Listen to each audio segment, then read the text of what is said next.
أعزائي الكرام، أعزائي الكرام، سيدنا الله ينصرو أعطى تعليماته السامية بإلغاء عيد الأضحى المبارك في بلادنا المغرب. هذه السنة دعا ملك المغرب محمد السادس شعبه إلى عدم ذبح الأضاحي في عيد الأضحى، وقال في رسالة للمغاربة: عدم إقامة شعيرة ذبح أضحية عيد الأضحى لهذه السنة. قال: نهيب بشعبنا العزيز إلى عدم القيام بشعيرة أضحية العيد، وسنقوم إن شاء الله تعالى بذبح الأضحية نيابة عن شعبنا. وهو تكلف الله ينصره أنه يضحي على الشعب ديالو. الملك سوف يقوم بالتضحية نيابة عن الشعب المغربي. هذا عن نفسي وهذا عن أمتي. الحمد لله على قرار نزل لك الثلج على قلوب المغاربة.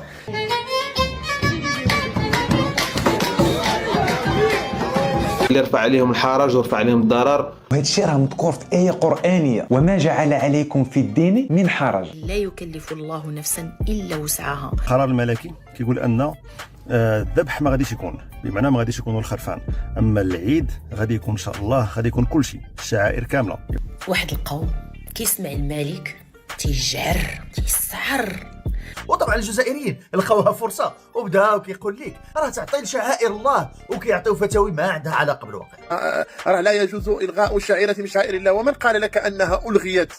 ستقام صلاه الاضحى، عيد الاضحى، معنا غادي نصليو العيد، غنذكروا الله، غنديروا كل شيء اللي كيدار العائله، صله الرحم، الا الذبح الاضحيه ما غاديش يكون. دابا ولاو هما غادي يفتيو في الامور اللي هي كتخص البلد ديالنا المغرب وكتخصنا مع ملكنا مع امير المؤمنين. بغاو يفتيو، بغاونا نكونوا حنا تابعين ليهم. هو مالكم ورا المغرب هذا؟ راه ما تنهضروش على زريبتكم، سمعتوا؟ وزائد حنا الا كان الملك ديالنا لغى العيد هذا العام راه عارف علاش لغاه.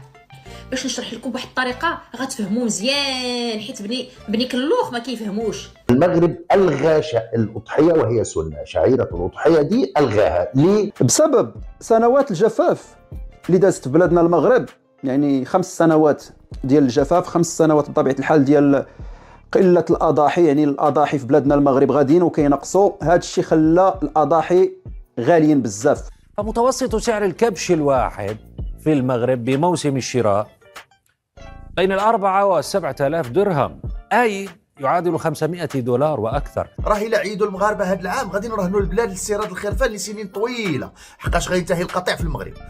وهذا الشيء كله يعني التفاتة للمواطن الضعيف اللي ما عندوش مسكين الجهد باش يشري الحولي. السفيد الأكبر من هذا الإلغاء هو المواطن البسيط اللي ما عندوش الإمكانيات باش يشري العيد الكبير. احنا شفنا العام اللي داز شنو وقع لنا مع الشناقة، ودوك الشناقة دايرين حالة في عباد الله.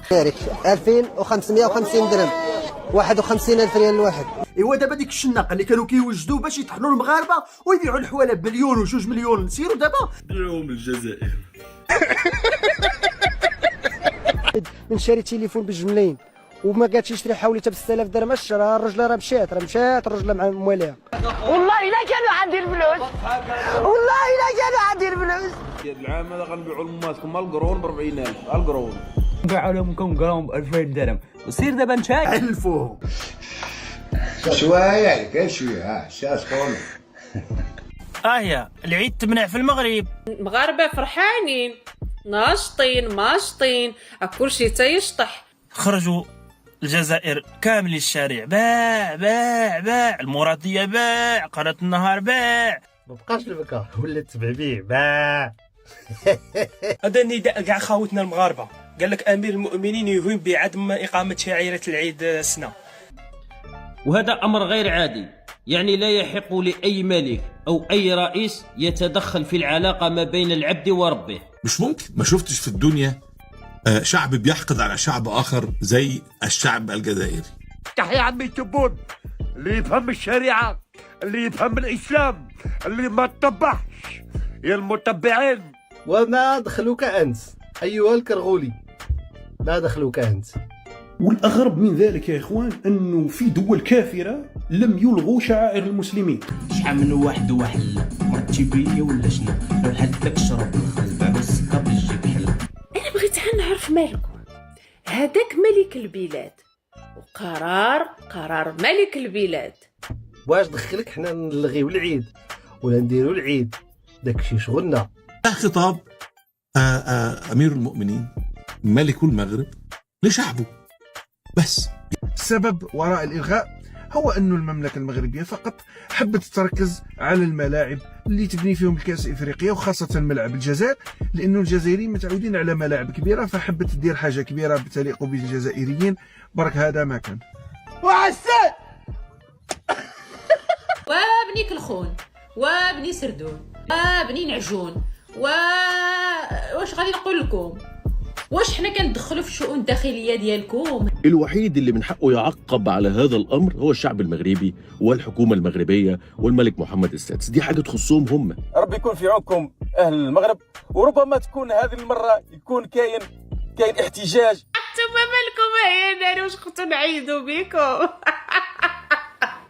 جلالة الملك خاطب الشعب المغربي ديالو في رسالة موجهة للشعب ديالو في أمر يهم البلاد وشعب البلاد. انتم شحال شطاتكم؟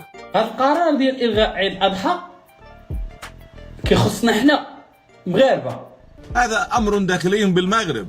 ما فهمتش اشنو دخل حمارهم لاسبوع الفرس. واش هاد الناس يعنيهم هذا القرار هذا ديال الملك ديال المغرب امير المؤمنين اللي اتخذوا بخصوص المغاربه؟ واش تيهمهم؟ الخبر ده يخص المغاربه بس، صح؟ المفروض ان هو لا يخص حد تاني خالص. هذه سياستنا، هذه بلادنا، هذا ملكنا يقرر يحيد يحط يزيد، هذاك شغله، هو حاكم البلد. واش كتعرف شنو هو حاكم البلد؟ ملك كيخاطب الرعيه ديالو، وحنا كنقولوا سمعا وطاعه لصاحب الجلاله محمد نصر الله. لان الملك هو الشعب والشعب هو الملك، والملك يتصنت للشعب وتمشي مع الشعب. البارح نتوما كتهضروا على الاضحيه د العيد ياك؟ مزيان. احنا صاحب الجلاله هب بنا انه هذا العام ما نعيدوش. وحنا كنعرفوا العام اللي داز ان في الجزائر ازيد من 90% من الجزائريين لم يستطيعوا شراء اضحيه العيد. احنا العام اللي فات 75% من الشعب الجزائري ما عيدوش. ما راكم تشوفوا قدامكم هذا الحي خاوي صفر، تحسب ما كاش كاع اجواء تاع العيد. انا ما نقدرش نشري كبش، شويه غنمي شويه بقري، بس نشري قيسو.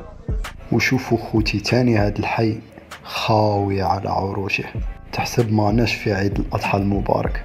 هذا العام تعذر عليا الأمر، جيت باش نشري واش كتب ربي إن شاء الله. أنا حاسين روحنا باللي ما راناش من هذه البلاد، شغلنا في كوكب آخر. لدرجة أنهم عطاوهم واحد الاقتراح من بعد سماسرة في الجزائر أنك تاخذ الحولي وتمشي تكريه بالصباح، كدوزو قدام الناس أنك شريتي العيد، وبالليل كتردو لمولاك. كيراء الكيباش تسمع مليح، 80,000 الليلة الواحدة، تفرح ولادك وما يستشفوا فيك الجيران. وبوبي الكرغولي شنو كياكل؟ لحوم الحمير. نتوما مولفين تاكلوا بعد اللحم؟ واش فراسكم بلي نتوما ما تاكلوش اللحم، ولا ما فراسكمش جايين تتحاسبونا حنا؟ صدمة كبيرة في الجزائر. لحوم حمير معروضة للبيع على أنها لحوم صالحة للاستهلاك البشري. وانا نقول أغلبية الشعب حاش الرجال على وذنيهم قاعدين غير يطوالوا. تاكلوا حاشاكم غير الحمير. الشهية طيبة. العالم الآخر الجزائر. ايوا تقولوا باع هرطوا. حيت مخك عمره لك باللحم الحمير. اللحم ديال الحمار عندكم بكثره. يعني من جايين تتهضروا على المغرب؟ ديوها في شؤونكم، ديوها في راسكم، ديوها في الشعب ديالكم، يعني حسنوا المستوى المعيشه ديالكم. راه ملي تنقول لكم عندنا احسن ملك في العالم وعليه محسودين، خصكم تكونوا عارفين ومتاكدين منها. احنا عارفين ان الملك ديالنا على خطى ثابته، والحمد لله ما عمرو خيبنا، وان شاء الله عمرو غادي يخيبنا، لان كنبغيوه وتيقين فيه ثقه عمياء.